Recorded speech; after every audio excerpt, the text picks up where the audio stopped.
வணக்கம் அன்பர்களே. திருநெல்வேலி ஜோதிடர் சொக்கலிங்கம் என்ற யூடியூப் சேனலை இது வரைக்கும் சப்ஸ்கிரைப் பண்ணாதவங்க தயவுசெய்து சப்ஸ்கிரைப் பண்ணிப்போங்க. இன்றைக்கி நாட்டு நடப்பில் ஒரு விஷயமாக அபார்ஷன் ஒரு ஃபேஷன் ஆகிவிட்டது.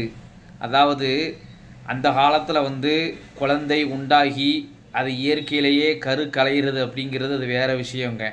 ஆனால் சிலவங்க பார்த்திங்கன்னா வேலை காரணமாக குழந்தைய உண்டான கருவை கலைக்கிறது. அதே மாதிரி பார்த்திங்கன்னா அதுவும் வேணுக்குன்னே செய்கிற ஒரு கரு கலைப்பு தான். அதே மாதிரி பார்த்திங்கன்னா சிலவங்க குழந்தை உண்டான்னு தெரிஞ்சதுக்கு அப்புறமும் குழந்தை உண்டானது, அதாவது ப்ரெக்னென்சி கன்ஃபர்மேஷன் ஆனதுக்கப்புறமும் ஏதாவது ஒரு அட்வென்ச்சர் மாதிரி ஏதாவது மலை பிரதேசங்களில் பிரயாணம் பண்ணுறது, அல்லது எங்கேயாவது ஒரு இடத்துல ரொம்ப ஒரு ரிஸ்க் எடுத்து ஒரு செய்கிற வேலைகள் செய்கிறது, இதுவும் அந்த உண்டான கருவை மதிக்காததுக்கு சமந்தான். அப்போ இப்படி கரு கலையிறதும் ஒரு அவங்க உயிர் கொலை செய்கிறதுக்கு சமம்தான். கண்டிப்பாக இன்னும் சில கேசஸ் இருக்குது. அது இன்றைக்கி அந்த ரிலேஷன்ஷிப் அப்படிங்கிற ஒரு வாழ்க்கை வாழ்ந்தும் திருமணத்துக்கு முன்பே கரு உண்டாகி அதை வீட்டுக்கு தெரிஞ்ச அவமானம் அப்படிங்கிற வகையிலையும் கரு கலைச்சிருந்தாங்க ஈஸியாக. கரு கலைப்பு என்பது ஒரு உயிர் கொலையே. அது பிரம்மஹத்தி தோஷத்தை உண்டு பண்ணும். அதில் எந்த மாற்று கருத்தும் கிடையாது. சரிங்களா?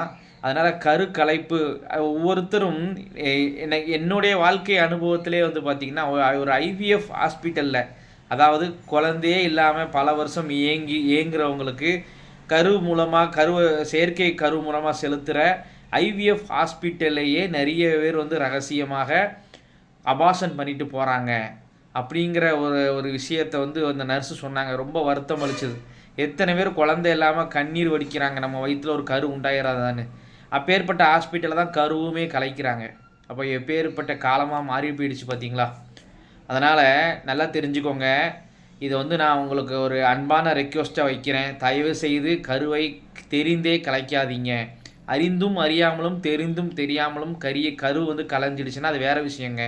கரு தானாக கலைஞ்சிடுச்சுனாலும் அது பிரச்சனை இல்லை. அதே போல் ஒரு டாக்டர் அட்வைஸ் பண்ணுறாரு, உங்களுக்கு இந்த கரு வளர்ச்சி சரியாக இல்லை, இந்த கரு நீங்கள் கலைக்க தான் செய்யணும், வேறு வழி இல்லை, இல்லைன்னா உங்களுக்கு ஹெல்த்தை பாதிக்கும் அல்லது தாயவே பாதிக்கும் அப்படின்னு டாக்டர் அட்வைஸ் பண்ணாங்கன்னா நீங்கள் அந்த கருவை கலைக்கிறதும் எந்த விதமான தவறும் கிடையாது. மற்றபடி நீங்கள் தெரிந்தே கருவை உண்டாக்கி அதை தெரிந்தே அபார்ஷன் பண்ணுறீங்க பார்த்தீங்களா? அது குடும்ப சூழ்நிலை காரணமாகவோ வேலை காரணமாகவோ அல்லது திருமணத்துக்கு முன்பே கரு உண்டாகி அது கலைக்கிறது, இதெல்லாம் உயிர் கொலைக்கு சமம்தான் பிரம்மஹத்தி தோஷம் அன்பர்களே. சரி சார், இந்த பிரம்மஹத்தி தோஷம் என்ன விளைவை பண்ணுன்னு இப்போ நிரூபித்து காட்டுறேன். இந்த பிரம்மஹத்தி தோஷம் அப்படிங்கிறது பார்த்திங்கன்னா யார் ஒருவர் தெரிந்தே கருவை கலைக்கிறதோ அல்லது கரு கலைகிறதுக்கு, நான் முன்பு சொன்ன மாதிரி குழந்தை உண்டான பெண்கள் கேர்லெஸ்ஸாக இருந்து அதனால் கரு கலைகிறதும் அந்த குழந்தை மேலே அக்கறை இல்லாததுனால கரு கலைப்புக்கு சமந்தான். அந்த மாதிரி தெரிந்தும் கரு கலைக்கிறதோ அல்லது கேர்லெஸ்ஸாக இருந்து அபார்ஷன் ஆணுச்சுனாலோ கண்டிப்பாக அந்த பிரம்மஹத்தி தோஷத்துடைய விளைவு அவங்க குடும்பத்தில் பிள்ளைங்களால் மகிழ்ச்சியே இருக்காது. அதே போல் எவ்வளோ வருமானங்கள் வந்தாலும் அந்த வருமானம் தங்காது. அதே மாதிரி வருமானத்தில் பிரச்சனைகளை சந்திப்பாங்க. கண்டிப்பாக குழந்தை விஷயத்துலையும் பிரச்சனைகள் ஏற்படும், வருமான விஷயத்துலையும் பிரச்சனை ஏற்படும். சரி, இதுக்கு என்ன சார் பரிகாரம், எந்த கோவிலுக்கு போகலாம் அப்படின்னு கேட்குறீங்களா? கோவிலுக்கு போகிறதை விட அதுக்கு ஏற்ற புண்ணிய பரிகாரம் என்னென்னா, ஒரு உயிரை அழித்த தோஷம்தான் இந்த கருக்கலைப்பு. அப்போ இதற்கு ஏற்ற பரிகாரம் ஒரு உயிரை வளர்ப்பது.